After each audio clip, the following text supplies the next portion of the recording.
Good morning. It's 10 to 6 and here are a lot of things going on. I can hear since 45 minutes machines of any farmers.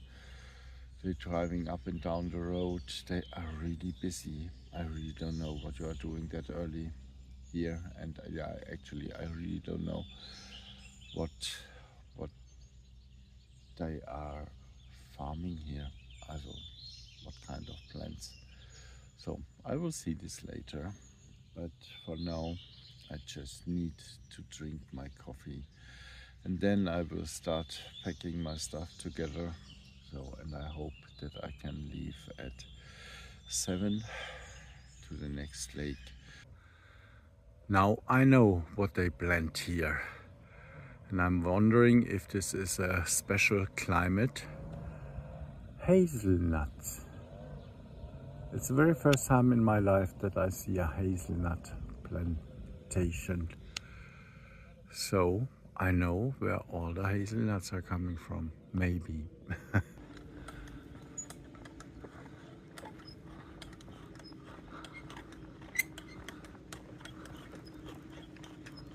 And if you see something like that, you all of a sudden have got questions you never asked before, because I don't know how hazelnuts will be harvested. Is it by hand? Do they wait until they fall down? Or is it like olive trees? There they have got this machine which goes to the tree, and then with many strong little swingings it's working on the tree, and then everything is falling down. I really don't have got any idea. I received the answer to the question, because there were two guys opening the gate to the plantation, and I was asking them, and they told me the hazelnuts are ready to harvest in September, and it's a machine more or less shaking them down from the trees, and then you go with sort of a vacuum cleaner and suck them from the ground.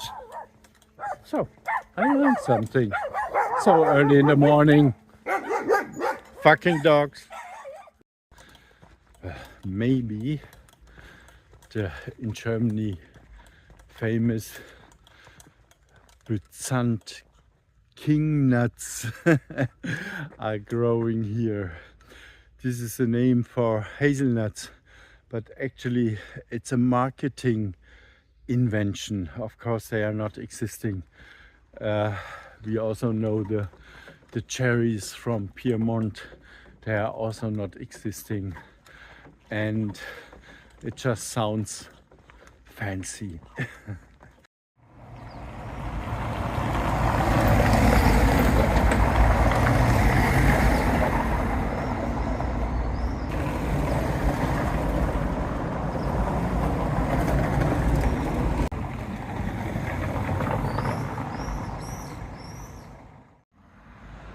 For today there were two possible routes I could take, both the same distance with 200 meters difference, and I decided for the one which goes always straight and without steep hills, and both are leading to Rome, and I thought this one probably have less traffic, so this was just a thought.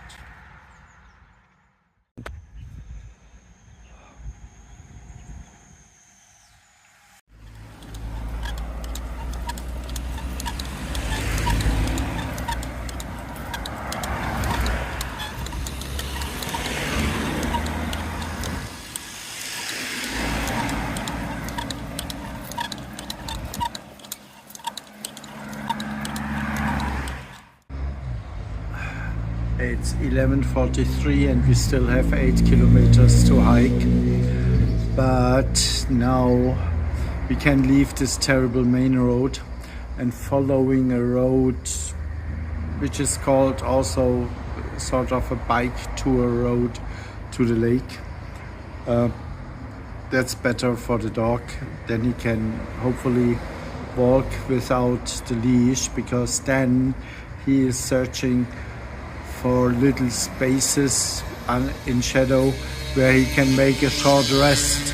And then sometimes he's waiting and then he's lying there for 1-2 minutes following me a little bit later, and that's better for him. If you are complaining about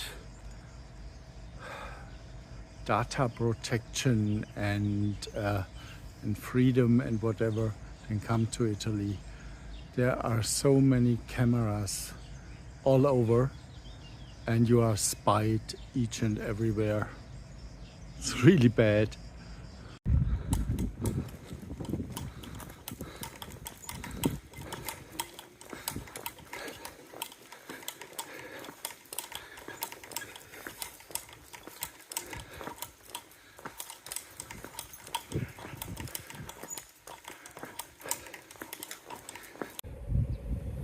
Some days ago I asked why the olive trees are cutted like this. So I know it by now. It's called polygon editing or vase editing, something like this. And it says you put away all benches on top and also on the side. So just a few are left, and so the entire energy are going in those few benches and then in the fruits. Still 3 kilometers to go and it's hot. Tyrion is suffering. It's really time that we are arriving. The entire last 6 kilometers are looking like that. Houses without souls, or architecture without soul. For sure, for rich Roman people for the weekend.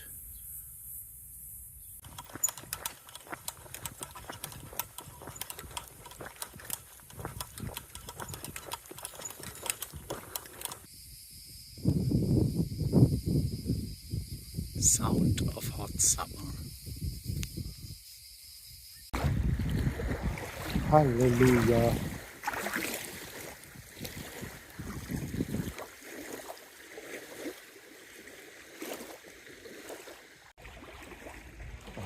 Finally we made it after 28 kilometers, but 24 kilometers of it were just on this one road which leads to Rome, and you can imagine how heavy the traffic is on such a road. But there are no others existing you can take. So it's really bad, it's really hard, it's really exhausting, it's also dangerous, and really everybody is just annoyed. And then today it's warmer than the forecast told. Yesterday the forecast was talking about 26-27 degrees at 3 o'clock, but now we have got 30 at 1 o'clock. So the last 2 hours were really hard for Tyrion, but we made it. So I just rewarded myself with a jump into the water. But actually it was not a jump. It was also not elegant walking into the water like in the movies. It was because there are really big stones on the ground, so it was more and at the very end I was just falling into it. So it didn't look very gracious. Well, but there's anyway nobody who is interested about that. So Yeah, so I will stay on this camping site for 2 nights because tomorrow I must plan a little bit. I'm close to Rome. I have to think where I want to stay, which is the best place to be. In Rome, I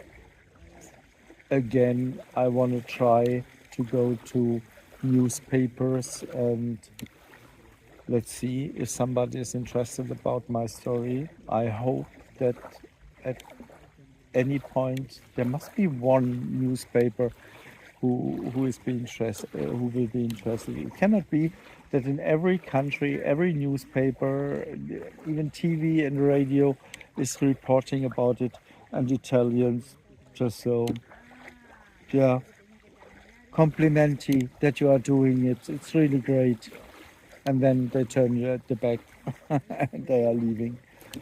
Yeah, so I still have hope. So this I must plan. Then I will have soon a companion for hiking. I must plan this a little bit. Then a tree planting close to Rome. This is all I must also plan. So I need a bit time for that, and I hope that I can do this tomorrow. But for today, that's it. Today a man stopped in a red Fiat.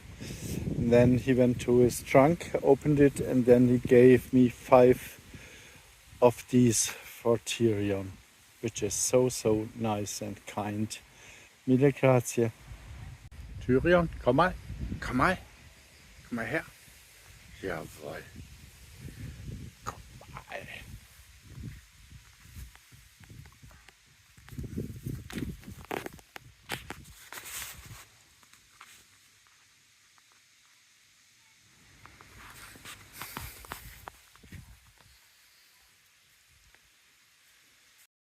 Oh man, I cannot eat if you are watching me. Go away.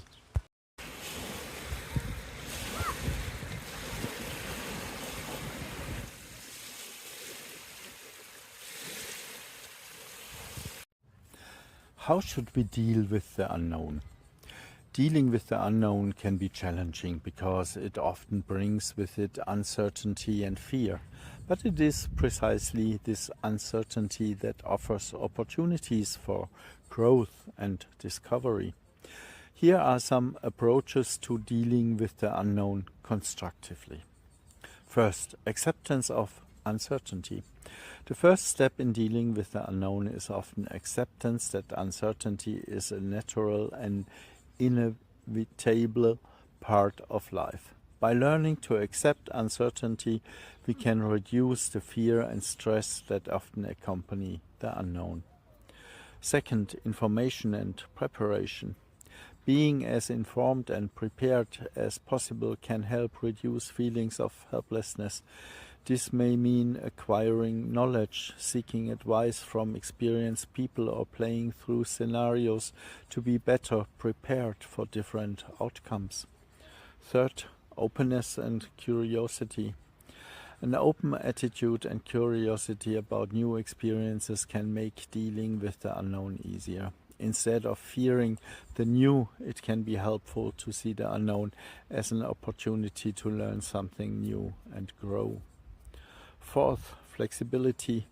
The ability to remain flexible and adapt is crucial when faced with uncertain or unknown situations. Flexibility allows one to respond effectively to unforeseen changes rather than clinging to rigid plans or expectations.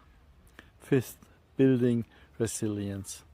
Developing emotional and psychological resilience helps to deal with the stress that can arise from the unknown.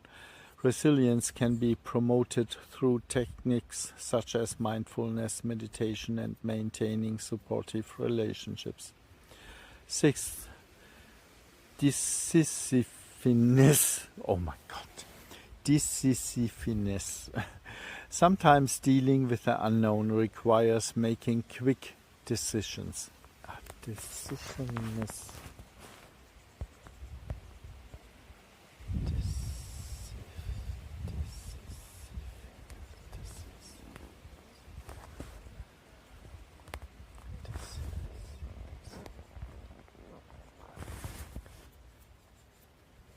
6.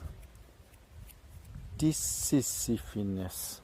Sometimes dealing with the unknown requires making quick decisions even under uncertainty. Training to be decisive and to have confidence in one's own judgment skills can be a great advantage in such moments. By cultivating these skills and attitudes, we can not only better deal with the unknown, but also welcome it as an enriching force in our lives. Dealing with the unknown is often a process of constant learning and adaptation that enables us to become more flexible, stronger, and ultimately wiser. I went to Africa for a year when I was 20. I was surrounded by strangers without exception.